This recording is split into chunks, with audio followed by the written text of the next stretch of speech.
So what's up mga tol? So nandito na naman ako mga tol. So ngayon mga tol, pakita ko ginagawa dati sa nagdi-gym o magdadambling o gamit ng mga plates na pwede rin gagawin sa resistance band. Ganyan. So pakita ko sa inyo. So what's this?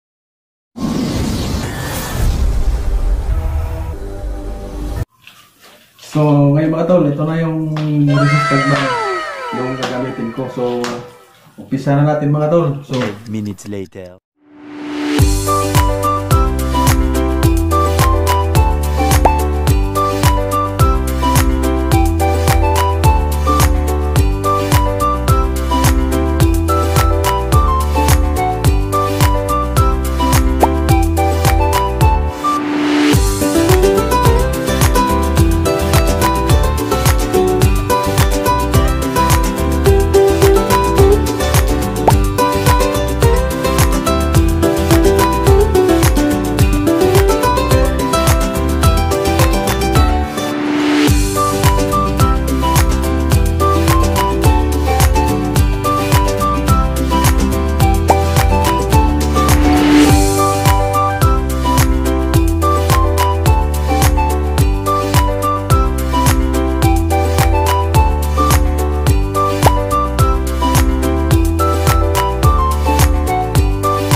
Band kahit nasa bahay lang, madali lang itong gamitin yung resistance band at saka may mga program ka rin magagawa nito.